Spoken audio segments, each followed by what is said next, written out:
The following is an Eyewitness News special presentation.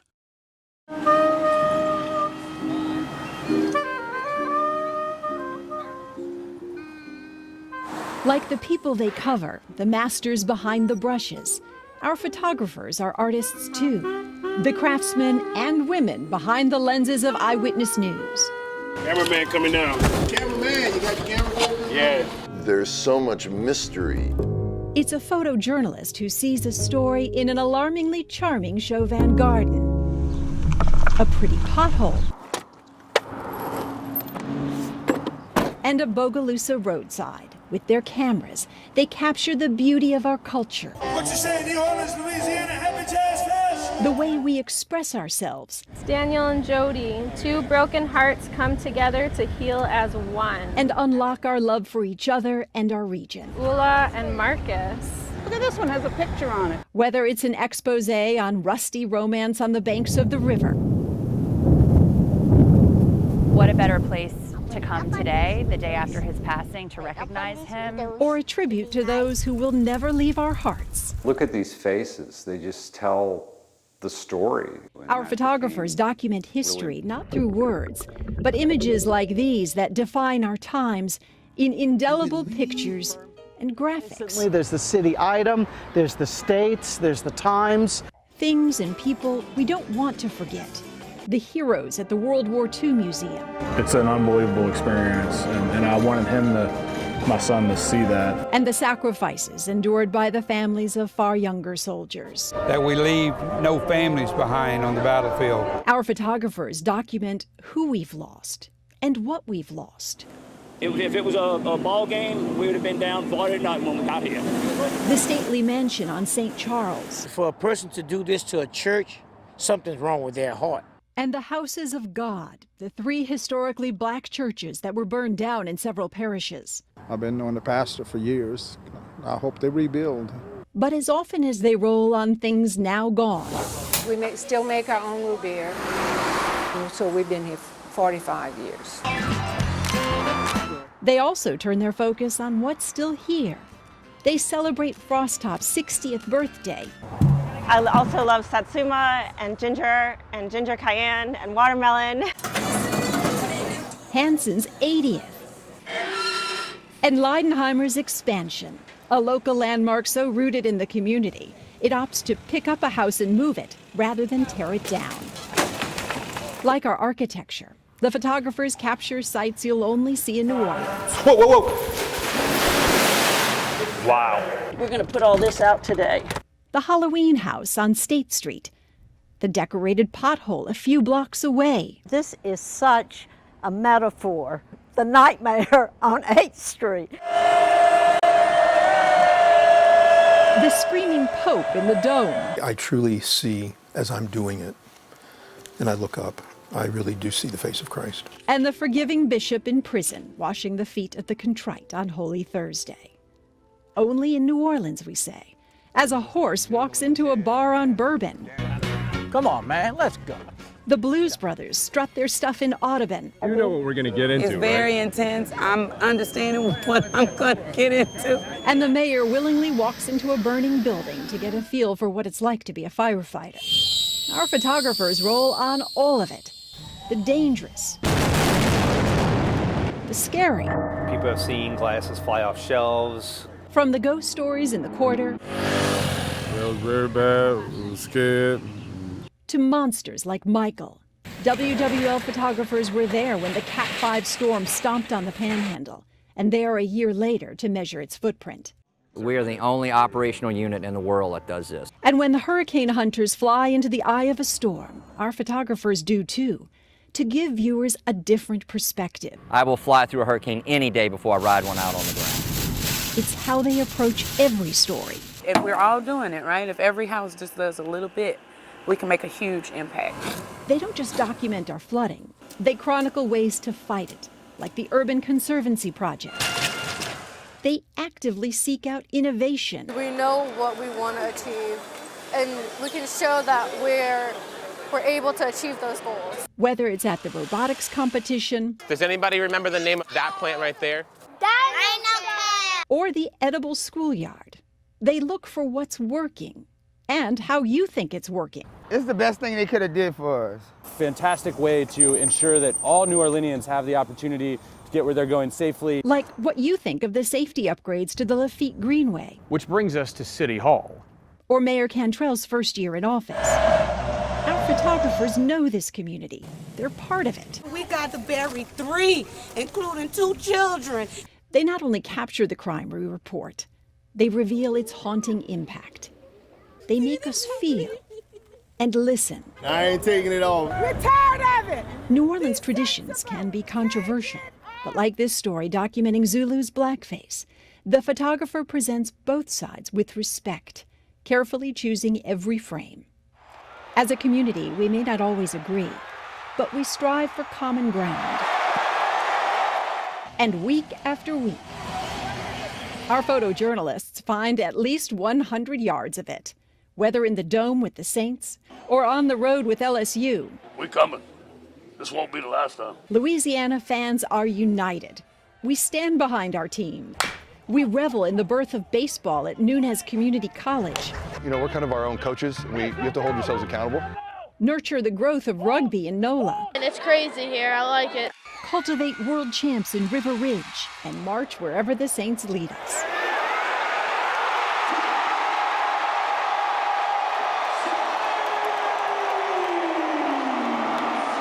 Our photojournalists will be in that number. They're the guys next to you in the seats, on the streets, telling your stories, some of which need no reporter's pen. Their work is art, and here are some of their favorites. Long after the telling sentence or cleverly constructed paragraph has been erased from our memory, the images are what we remember about an event. That may be because they stimulate our senses. They let us look at others to recognize ourselves. As television news photographers, we record history of an event in images. And as photographers, sometimes those images are seared forever into our memory. Pictures trigger emotions quickly and directly and leave behind an image poignant and powerful.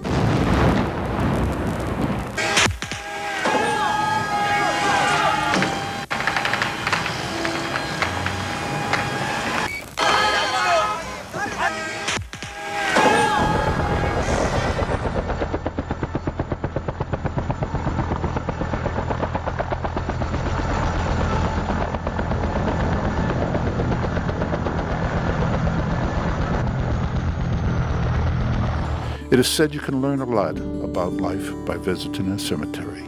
And on Memorial Day, families gather to remember their loved ones at Slidell Veteran Cemetery.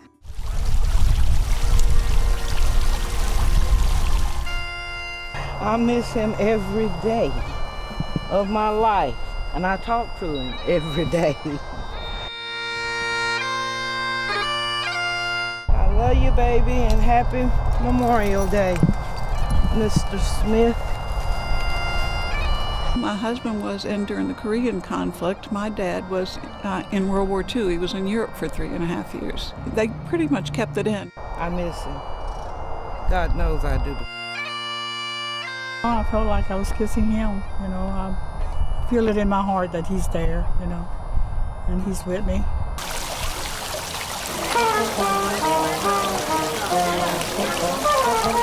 I think just for us to understand those sacrifices made and for those to really just show honor to those who have made the choice to serve and to make their lives that, whether it's wives and fathers and husbands, sons who are here today. I had to come.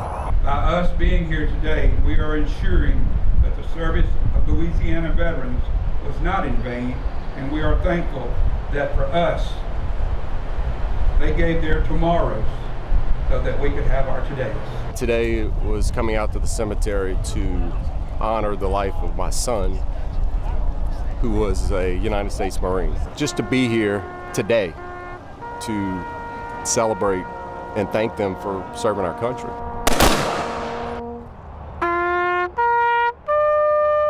The motto of the United States military nationwide is that we leave no one behind on the battlefield. That translates in the Louisiana Department of Veterans Affairs that we leave no families behind on the battlefield. No goes to our families, goes to our moms and our children.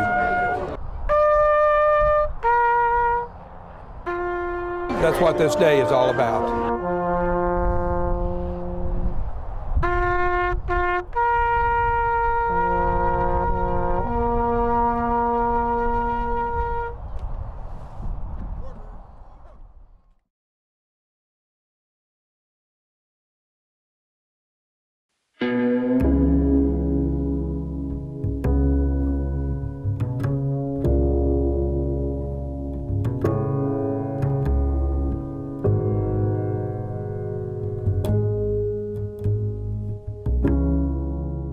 Get in and you think, oh man, this is a lot more complex than it looks from the outside. When you look at the images and you look at the way he put it together, there's so much mystery. Is he a guide?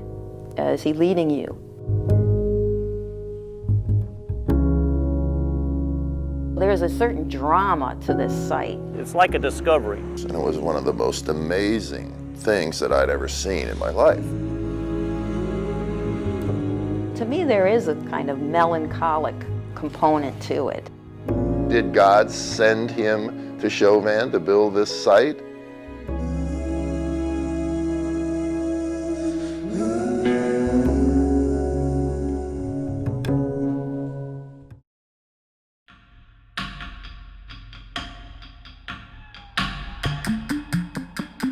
We knew that he was a bricklayer that had moved down here for work, and he was going to live here, and in his pastime he was going to make all kind of artwork as he was making his house.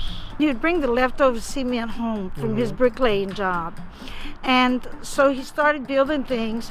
This is one of the first things I saw him do, and then he began working on the big tower over here.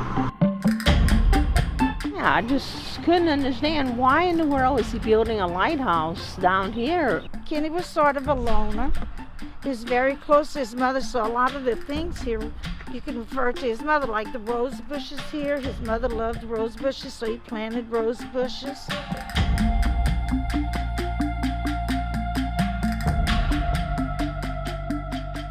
This is Kenny right here. This is a self-portrait. He is holding his heart, and you can almost feel the pain of his heart bleeding. And if you notice, there's no eyes. The inscription on the platform is "The heart is empty," E-M-T-Y. Being a teacher, I see there's a P missing. Is it a personal meaning of the artist, personal significance to the artist? Why would his heart be empty? So he had some troubles that were deep within him that he wouldn't tell anybody.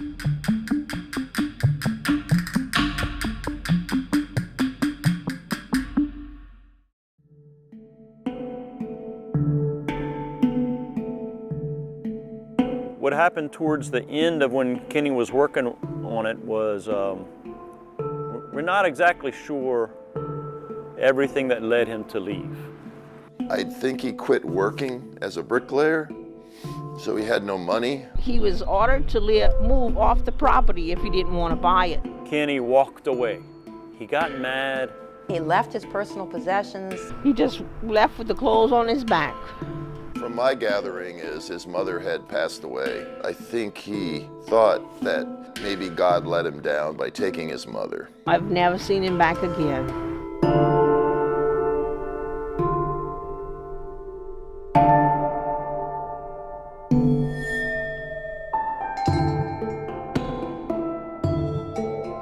Kenny told me, "I'm done working on the garden. It is no longer mine." This idea that he's going to speak through his art, I think, is really important. He left it open, and that's sort of perfect.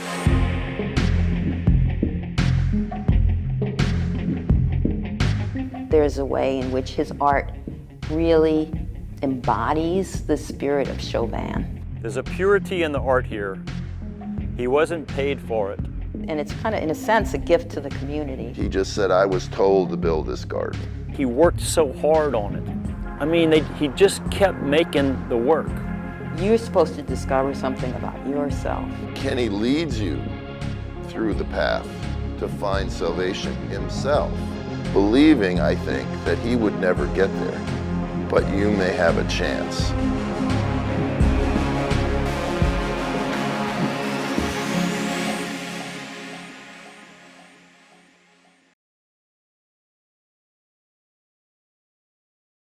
First thing we're gonna taste, does anybody remember the name of that plant right there?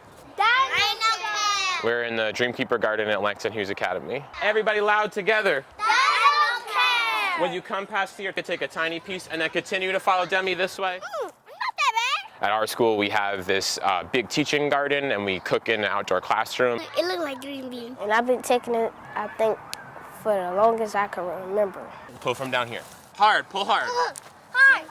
1, 2, 3, go. What is that? That's a purple what? That's a carrot. It's a purple carrot. You could put it right in the bowl. Taught me how to not scare the chickens, because chickens are frightened of people, and how to plant and what to do when you plant a flower. That's a baby carrot. Kids, when they go through our program, they do have like a deep sense of connection to everything that they see around us, and there's a lot of things for kids to grab onto here. Keep your watering can a little bit lower to the ground. I am planting seeds. We just don't have goats, we have a pig. Oh, really? The pig name is Jello. I think it's like a really inspiring way to work with kids. I really want to plant seeds. It looked really interesting, just like seeds. We try to stress to kids that these things happen when we're working in community and harmony with one another, and it can't really happen if we're in discord. We have to be like one team when we're out here. Nice job, everybody.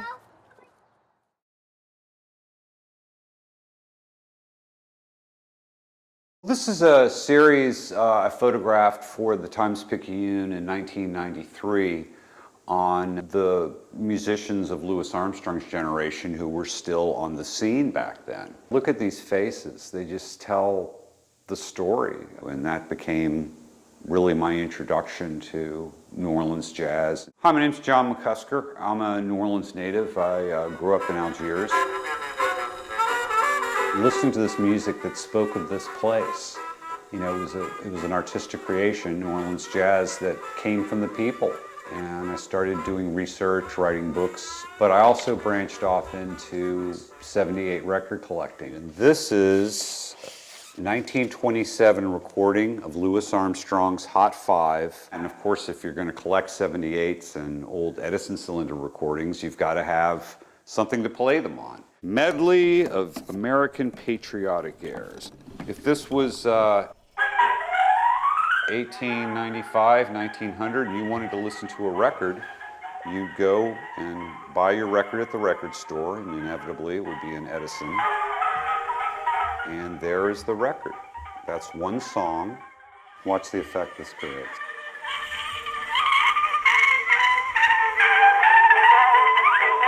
Now the Victrola was an innovation. In 1917 alone, the Victor Company made 500,000 of this model alone.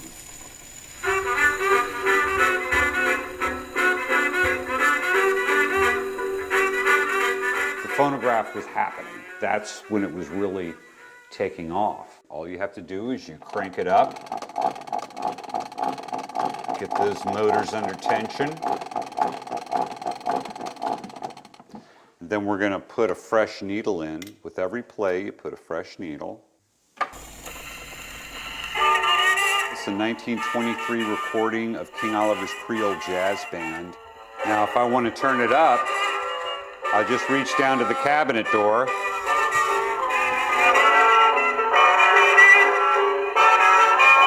And if your mom says turn the music down, you just close the door.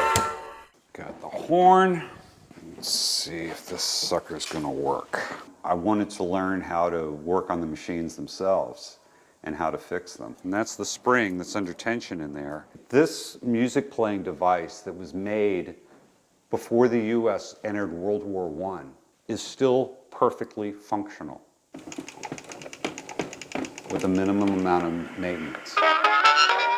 For the last 25 years, I've been running the city's oldest jazz history tour, and I'm hoping now to, at some point, open a gallery that will feature my photography of the New Orleans music scene, but also highlight the phonographs and jazz history. So stay tuned.